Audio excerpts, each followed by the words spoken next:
Welcome to this technical guide on the ThinkPad E14. We are Kelatos Informatica, specialists in technical repair.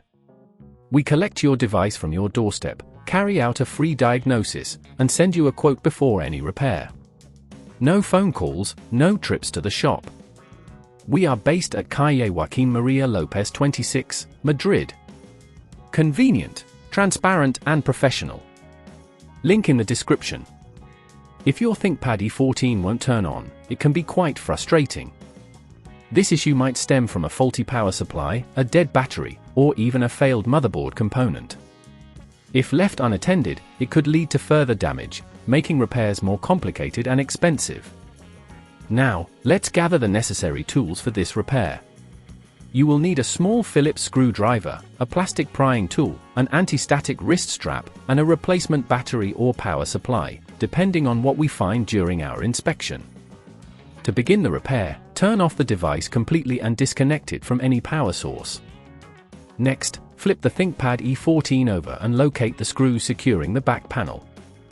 Using your Phillips screwdriver, carefully remove these screws, keeping them in a safe place.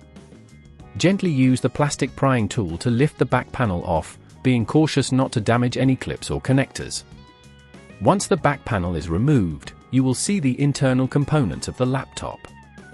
At this stage, inspect the battery and power connections. If you spot any signs of damage or if the battery appears swollen, it may need replacing. Disconnect the battery by carefully removing the connector, ensuring that you do not pull on the wires. If you've decided to replace the battery, take out the old one and insert the new unit, making sure the connector is firmly attached. If at this point you feel it's getting too tricky, remember that at Kelatos we collect your device from your door and return it fully repaired.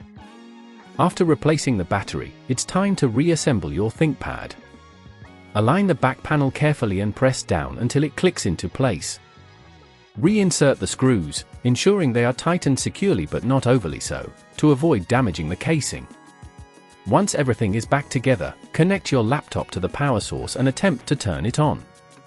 If it powers up successfully, congratulations, you've completed the repair.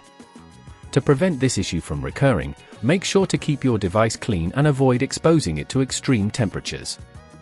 Regularly check the battery health and replace it as necessary to maintain optimal performance. If you'd rather not risk damaging your device, at Kelatos we collect, repair and deliver back to your door anywhere in the UK. Link in the description.